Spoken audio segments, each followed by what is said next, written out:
Good morning, everyone. Welcome to Gulfstream. Today, Ron Nicoletti along with Brian Nano. And there you see our three different surfaces that we run on. Of course, turf course will be kicking in. And just about 5 weeks, we'll be on the turf again.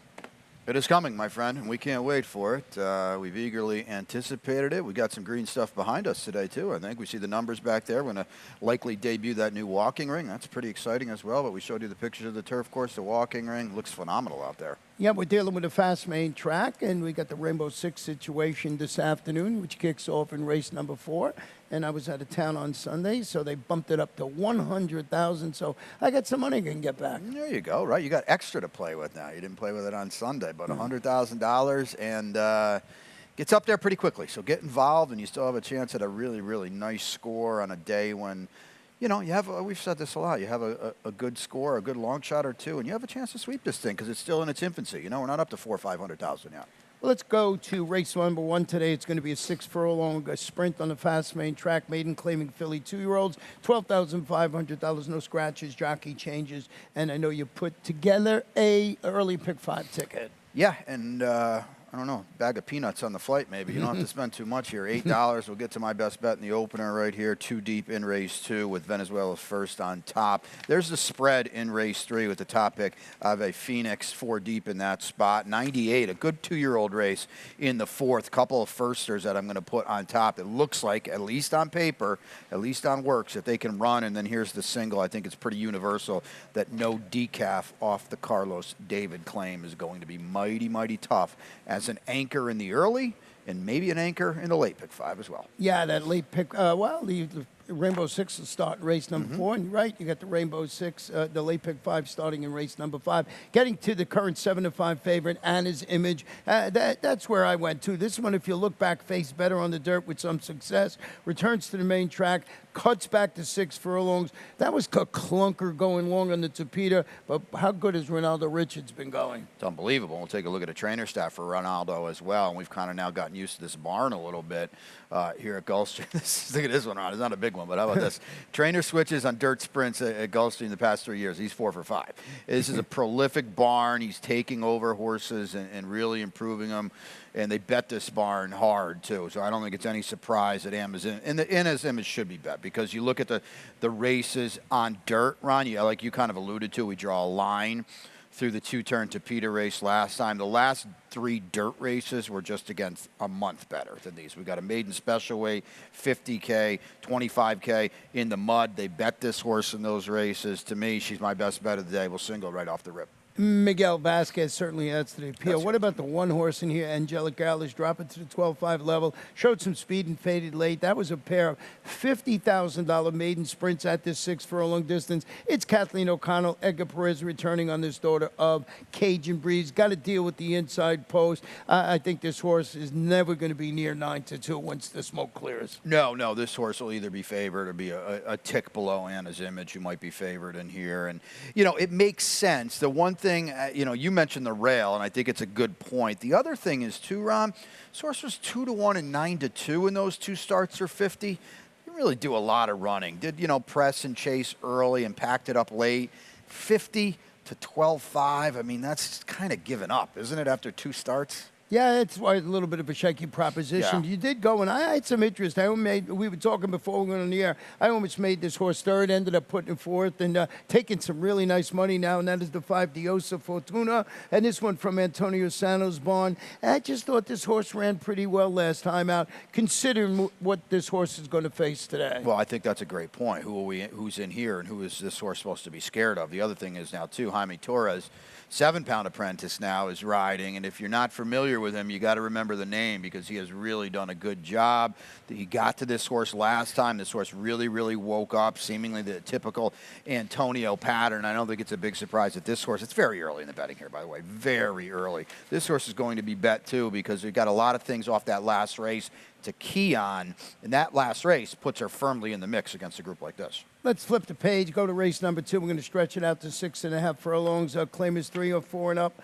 Non-winners of 3 in life, $6,250. Scratch the number 261. One of the horses I did have on my ticket, but I did have on top, like you did, Venezuelan Venezuela first is dropping to this level that we're talking about of 6,250 following a pair of solid outings against 12-5 claimers. Started poorly last time out. Jose D'Angelo, Miguel Vasquez. I think this is where this horse belongs.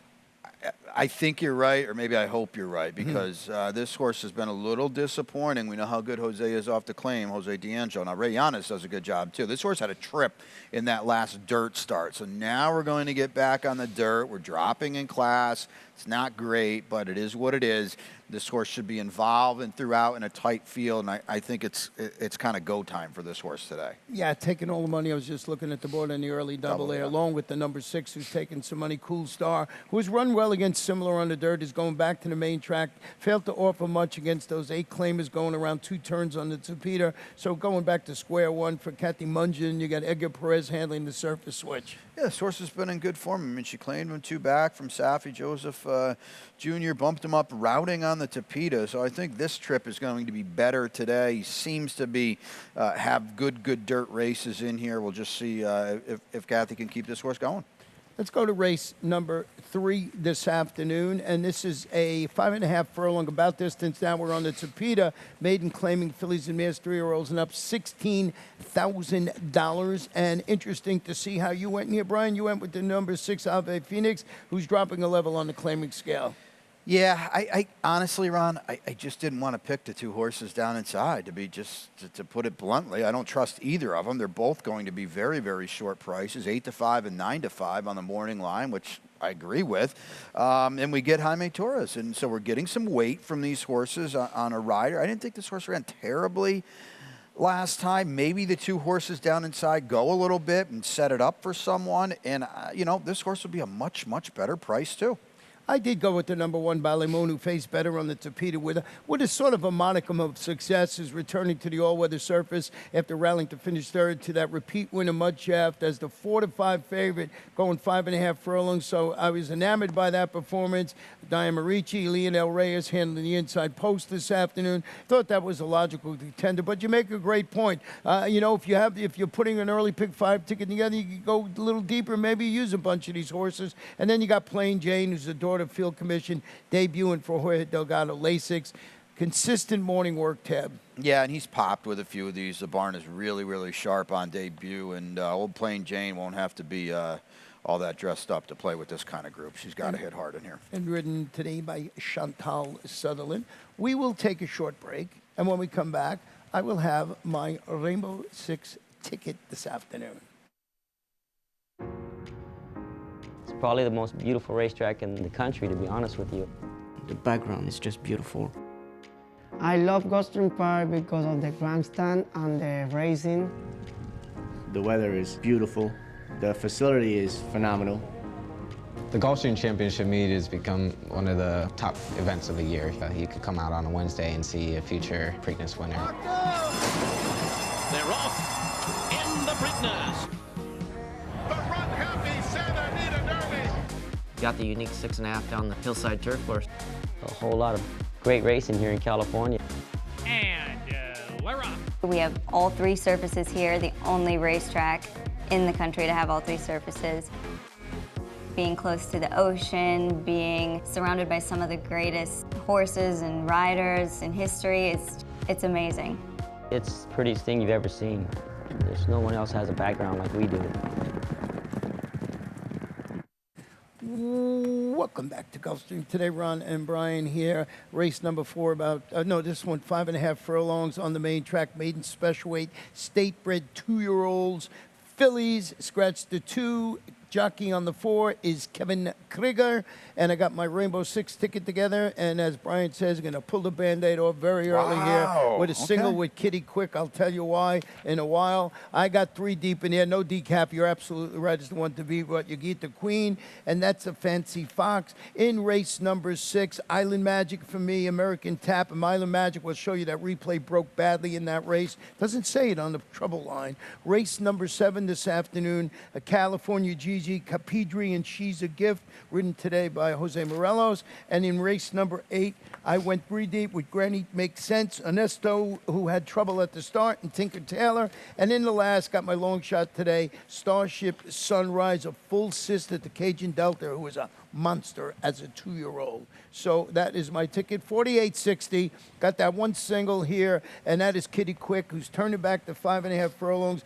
Duel for the lead. I'm going to go back and show you this race. Now, you got to remember who won this race, Atomically, who's just been, went on to win the Florida Sire Stakes. But I'm going to key on the horses in second. I thought she was pretty game. So now, forget the 7 is there. I think you're right, yeah. And I thought that the 4 ran a pretty good race. It's 17-1 in that race. And, I'm going to go, and I think this horse today is the best in this particular race. And I'm taking a little bit of a shot. I just thought this horse ran well, and was flattered by that horse being there, Atomically, who's really been impressive in its couple of races here in South Florida. She did run well, and you saw that replay there, and you kind of thought, well, she's going to be 4th, and she actually gutted it out for 2nd. So you've got to give her credit for that.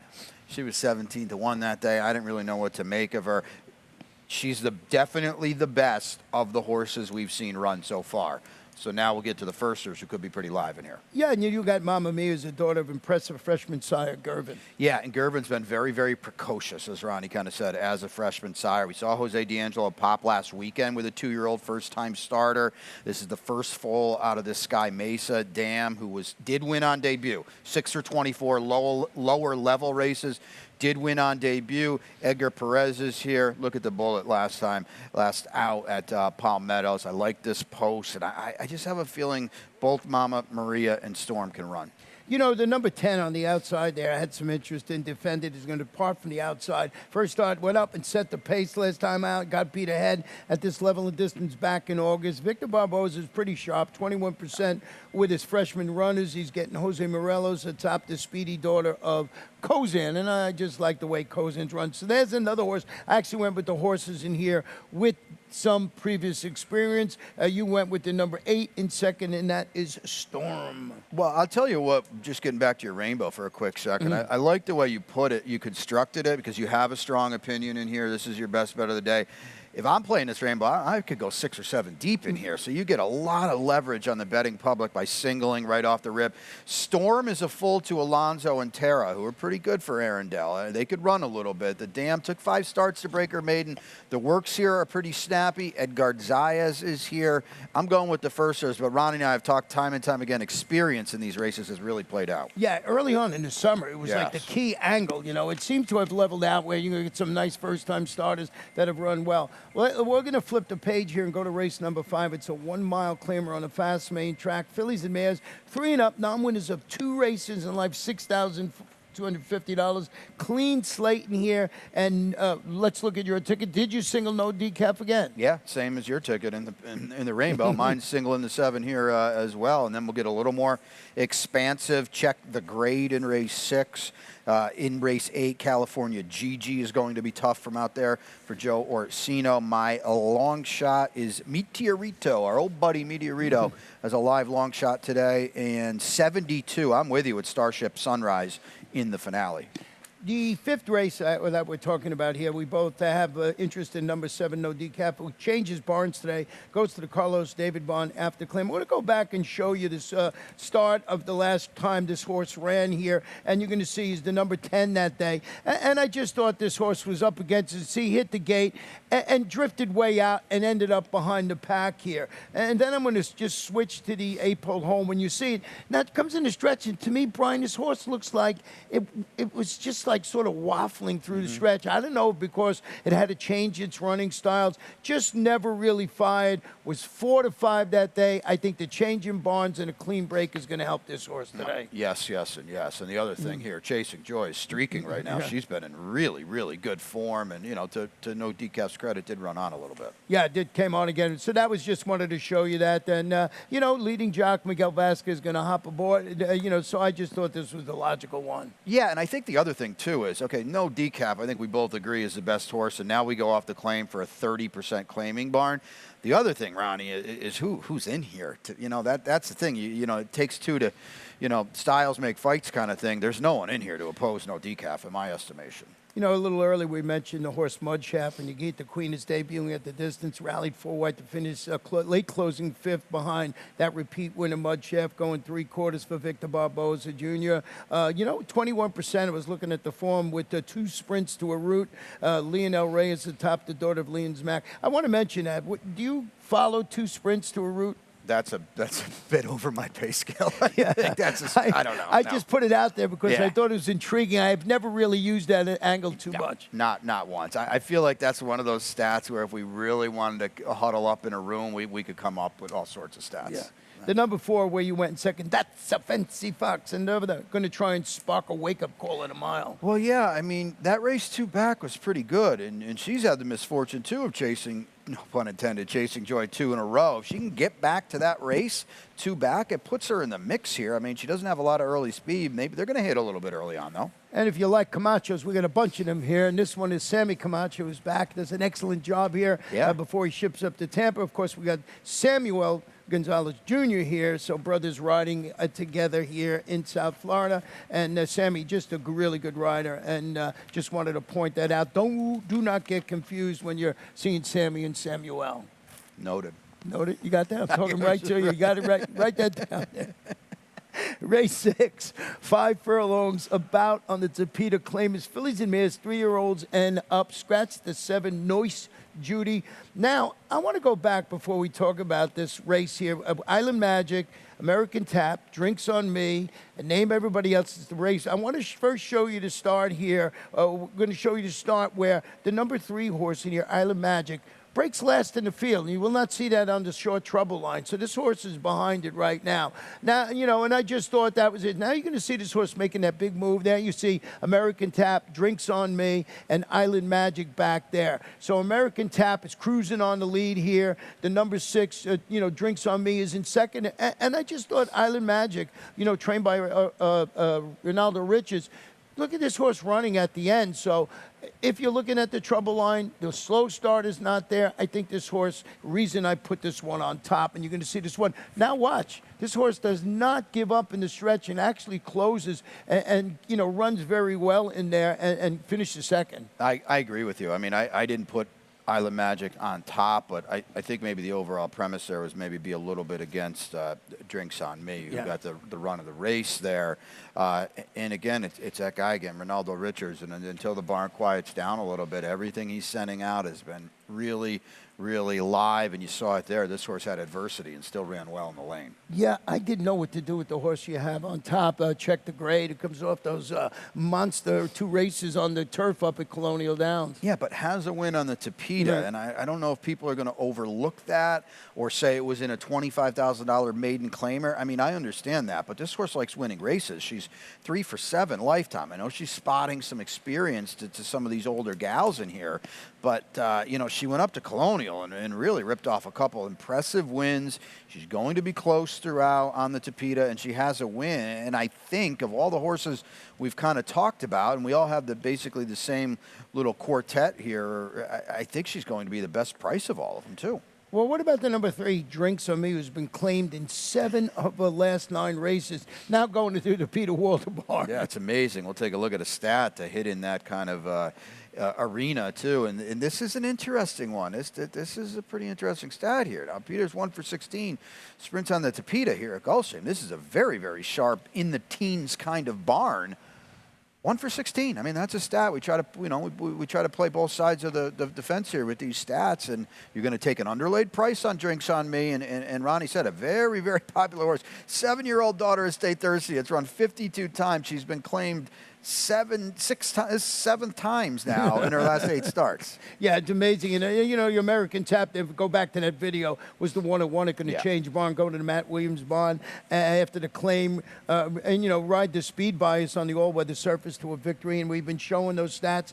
You know, that speed is, first 4 spots is where you want to be on the Tapeta. So I thought I'd point that out. We'll be putting those stats up a little later on today. 7th race this afternoon is a 1-mile claimer for fillies and mares, 3-year-olds and up, non-winners of 2 races in life. And we both went with California Gigi, who's going to break from the outside today.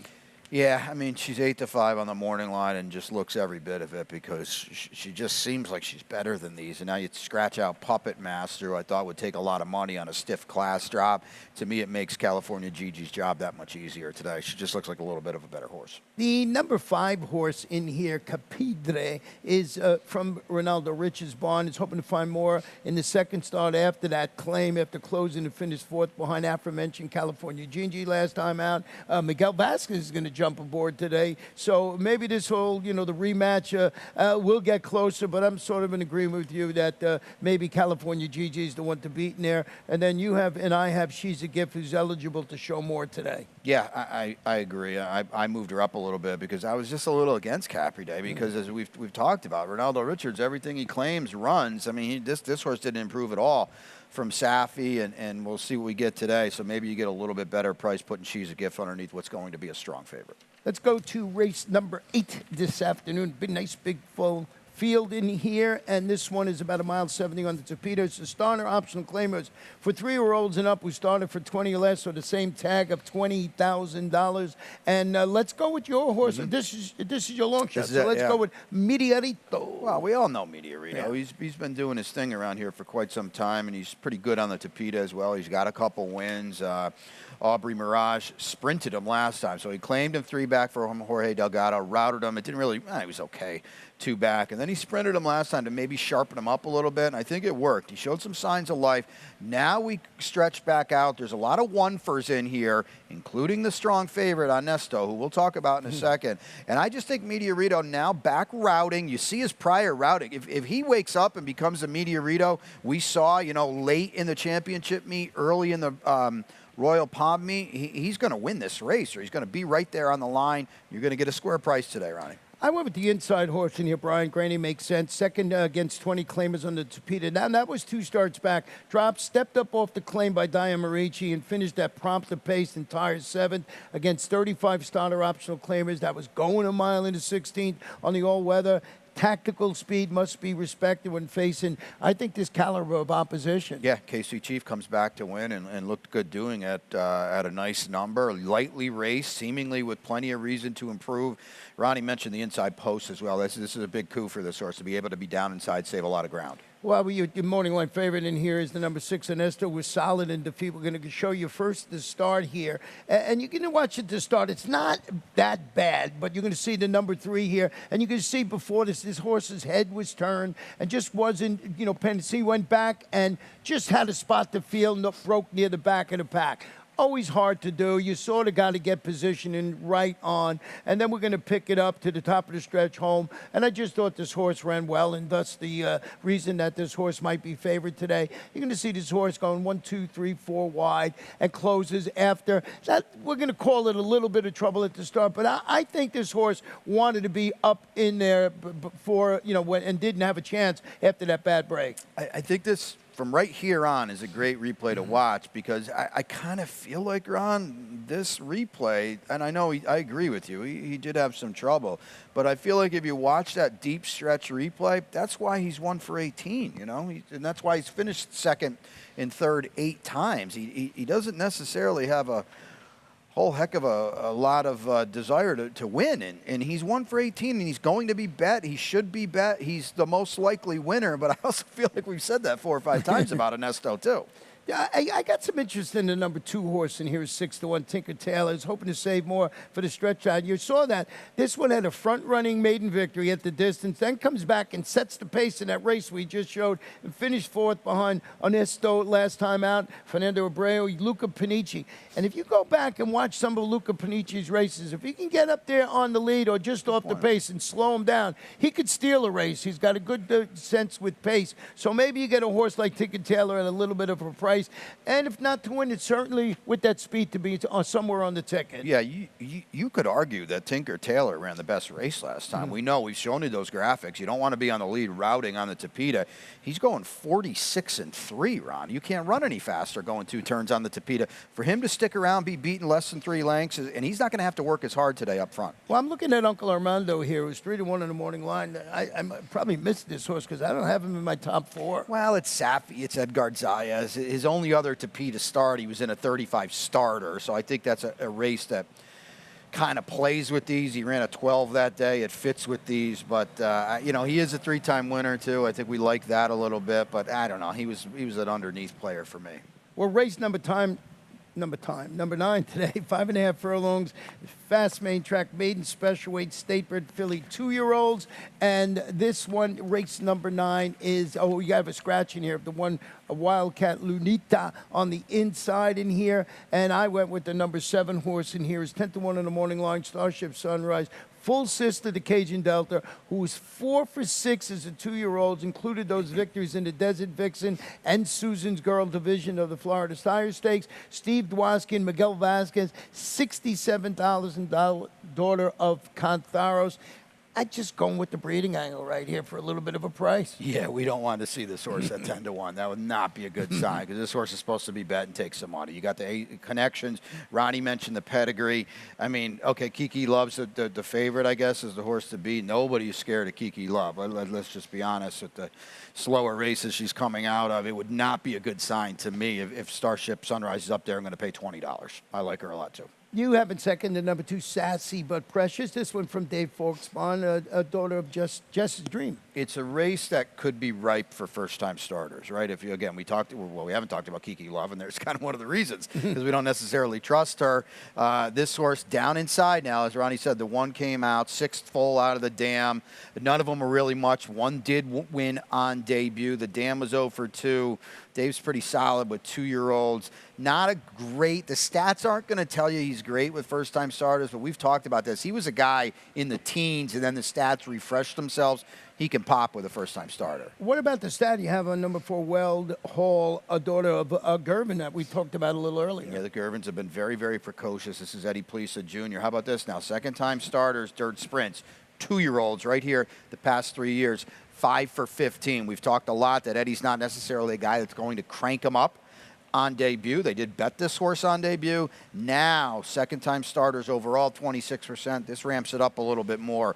Weld Hall has every right to run big in here. Yeah, and she faces state breds today, the 2, and as you mentioned, good stat with Eddie Plesa Jr. So that's the 9 races for us. Really interesting sequence for both the Rainbow 6 and the Late Pick 5. So we'll see how you do it, but we're going to get to our lightning round right now, and as we do, we had to wait a couple of weeks, but we started off with those old standings. Yeah, and since we last showed you the standings to end the Royal Palm meet, nothing's changed to kick off the Sunshine. It'll be interesting to see now. Edgard is here and riding, so he's going to make Miguel earn it this time, but he's off to a good start at 18 wins. Yeah, Lionel, and really good start from Miguel Vasquez. Has just been unconscious over the whole summer long, so we'll see how that plays out. But they're a little close now, and Edgard's been shipping out of town a couple of times. Yep, so good point. We'll see if he can catch up. I think he's out of town this weekend, if I remember correctly. So that are the jockeys. He's, I don't know if he's riding Republic, but our old friend Republic, who debuted here for Safi, sister to Rombauer, is running in the graded stakes. And here, speaking of Safi Joseph Jr., doing his thing. Yeah, they're a little closer. During the summer campaign, it was just everybody else after Safi, but this is real close. Delgado, Fox, Antonio, Gilberto Zerber, really close up there. So, unbelievable. I missed this race on Sunday. I watched the replay of the Grade 1 winner, O'Connor, Grade 1 winner in Chile. Yeah, this horse could be okay. Now, O'Connor did get set up, but don't forget now, this is a short stretch finish line race. He was really, really good, Ron, and he was coming out of 1.25 mile Group 1 races in Chile. I think Ed Gray, our buddy in the office, spoke to Safi after, and, he said in the perfect world, we'd like to progress through the handicap series, and, the little race called the Pegasus is in that series as well. So, obviously, the waters get a lot deeper. I thought as far as a jumping off point in your first start in America, in the country, that was pretty good. Well, I went on the express bet and bet Mary quite contrary because she's my buddy. That's your gal. She's my buddy. She wins again. Impressive in the Opalaka. So let's check it out here. This was no doubt by far her best performance. So kudos to all the connections because she was wide every step of the way, and she's a horse that we've talked about. Doesn't really ever give you a sense of confidence. She gets there, but makes, kind of gives you a little your heart in your throat kind of thing. This was really, really good. 4 for 5 now for Mary. Yeah, this one, as you mentioned, was the most impressive because Yeah. the other ones, you didn't see what she had. This one, she just ran exceptionally well in there. What's your best bet today? Right. Well, my best bet's in 24 minutes was Ronaldo that's right. Richards. Yeah, that's what do we got there? Anna's the 7 horse here. Yeah, the race 7. 1, yeah. Yeah, whatever. I'll get to that. We already. Oh, there we go. forgot Anna's Image. My best bet today is in race number 4, Kitty Quick, the one I told you about that was running behind a really good horse in there. And your long shot today is our old friend Meteorito, right? Our old buddy, absolutely. In race number 8, a tough race, a race where you're allowed to look for value. Maybe we'll wake back up on the stretch back out. And mine's the first-time starter in the nightcap, Starship Sunrise, 10-1. Brian likes that horse, 2 in there. Best bet in long shots, that's it. Hey, we never stop with our sister tracks around here. We got the big Maryland Million going on. Big doings. Here's the field for the big one. This is the Maryland Million Classic, and 12 races up at Laurel tomorrow. 8 of them are stakes, and this is the headliner. Yeah, and this is, you have to be Maryland bred to get in this race. And then if all the Maryland breds, it's hard to understand because, of course, like Cordmaker's not in. No, he's got to be on the AE. But if anybody scratches in the field, which happens, it's a situation that you have to be a Maryland bred to get in. But they take also eligibles on horses that are not Maryland bred. I got a feeling there's 11 horses in this race right now, hoping none of their friends scratch out. Let old Cordmaker in there. Well, that's the stuff that we got to talk about here early on. We're going to turn it over to track announcer Pete Aiello, and we'll be back here for race number 1.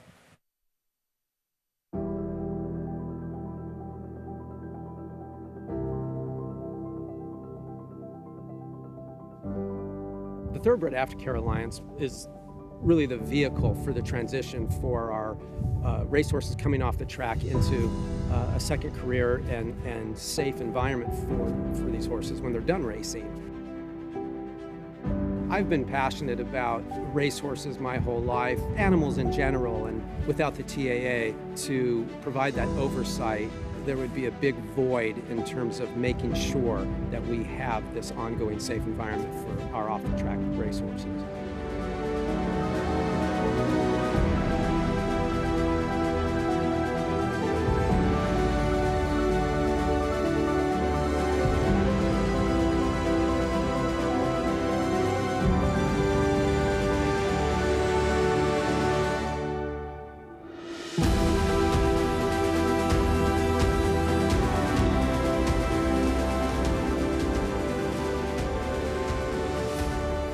I'm excited about the undertaking and excited about working with our board and our team at the TAA to continue the wonderful progress that has been made. So I'm very excited about what the future holds.